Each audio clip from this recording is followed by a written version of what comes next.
angle.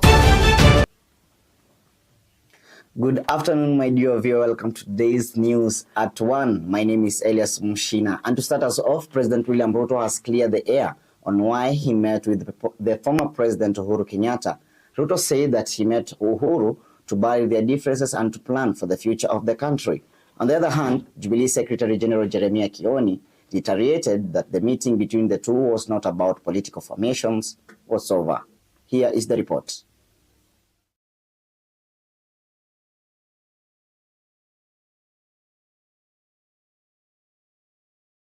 It is the reason why I am working with the former Prime Minister. It is the reason why I have reached out to the former President. It is the reason why I will reach out to all other leaders so that we can fashion a country that all of us believe in, a country that we can all have a stake in. We must continuously build bridges instead of erecting barriers. We must always find it to create more synergy as we move forward. We are not talking to you to come into government. We are talking to you because it is necessary for all of us as Kenyans to talk to one another for the benefit of all Kenyans. When you come and visit me, then it is actually me who will tell the neighbors who had visited and what was the neighbor looking for. Ni njaa, ni kiu, ama ni giza imekuwa zaidi. Kwa kitenda kijasiri kwa sababu inasaidia uwiano wa kitaifa. Na mimi nataka kuomba viongozi wote waweze kuiga mfano wa kuhakikisha kwamba tuko na uwiano. Cohesion. We need national cohesion ili tufanikishe maendeleo, ili tufanikishe ustawi wa uchumi wetu. Still on President William Ruto, the head of state has called on those opposing the planned livestock vaccination to reconsider their stand, as he did not understand why anyone will oppose a plan to eliminate viral disease in livestock. The president was speaking when he attended the 4th Pastoralist Leadership Summit in Wachera. The head of state termed those against the vaccination as stupid and posed with evil spirit.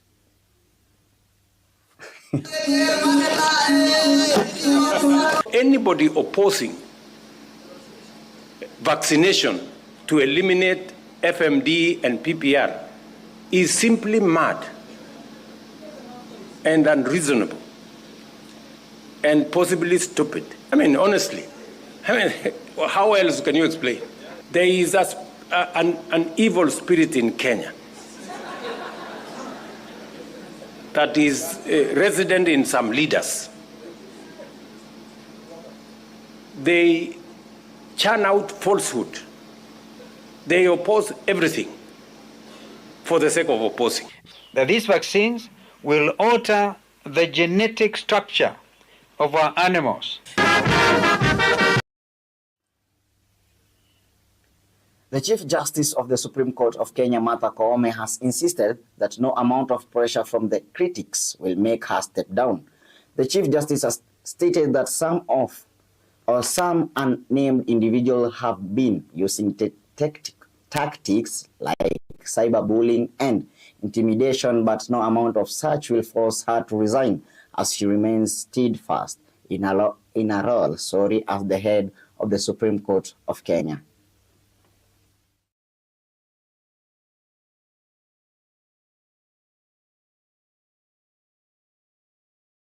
When I speak, I always confess that I'm a victim of cyberbullying, or is it called technologically facilitated gender-based violence. But I know the intentions. It's a business model. I don't know to achieve what, maybe to scare me, to distract me, to defame me, and hold me out of office, but they can try something else. We have taken also the existential threats that we have been told about, which I have noted. Thank you very much, Duncan Okero. You have kept on reminding us what they are. Kenyan citizen. Statement I've ever had, that technology fails. When you and me know that technology does not fail because the universe is based on the laws of technology. Technology can be compromised. when it encounters incompetence, negligence, or sabotage. Kenyans are awake, and we cannot cheat anybody that this country is not going in the right direction, much as I'm in UDA. We were a very popular party. I am not sure we are the same. We are fighting for democracy as a concept. So our main task is to defend and promote multi-party democracy and human rights, especially the right to political participation.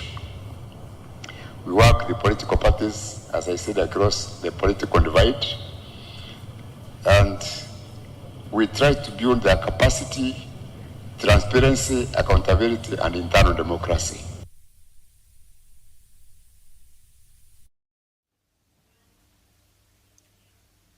The government has been called upon to release those who were detained and to ensure that all individuals injured during the protests receive prompt and adequate medical care after human rights organizations strongly condemn law enforcement for using excessive force against demonstrators during the ongoing 16 days activism campaign against gender-based violence.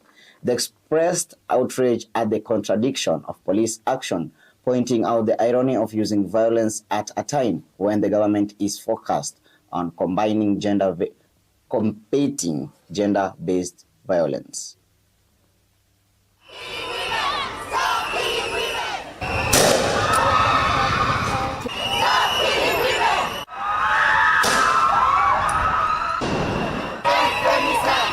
It's been so bad. Like, they started tear gassing us even before we started the protest, and some men are beating women. I mean, we are here to fight against violence against women, and someone is fighting us. Unarmed women with makeup and handbags, it is not worth it. We are doing a peaceful protest. Women cannot do anything by themselves. We don't have men to fight for us like the way it happened in the other Maandamano, but the police just did us dirty. We can all coexist on this earth peacefully.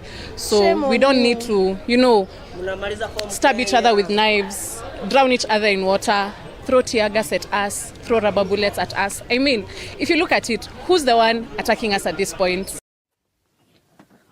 The International Crops Research Institute for the Semi-Arid Tropical and the Kenya Agricultural and Livestock Research Organization in Nairobi hosted a workshop where stakeholders in the nation's agricultural sector began investigating initiatives to speed up the adoption of digital agriculture. Participants emphasized the need for customized solutions to address the obstacle faced by small-scale farmers. Meetings objectives were to evaluate Africa's digital agriculture situation as it stands today, highlight important policy and investment need.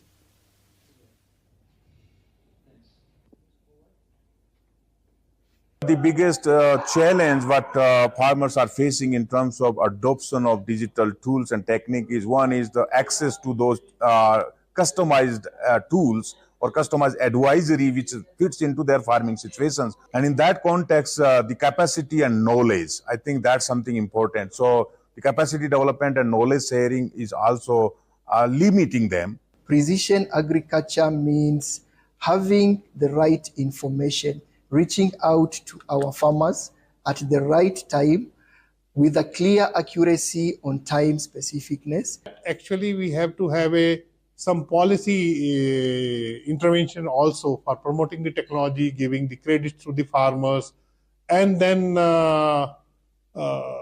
basically the capacity building of the farmers. Let's shift gears and let's deep dive in our sports story. Sports Cabinet Secretary Kipchumba Murkomen has reassured Kenyans that the country will host the 2024 African Nations Championship, CHAN, even though there are worries over the sluggish refurbishment of Kasarani and Nyayo stadiums.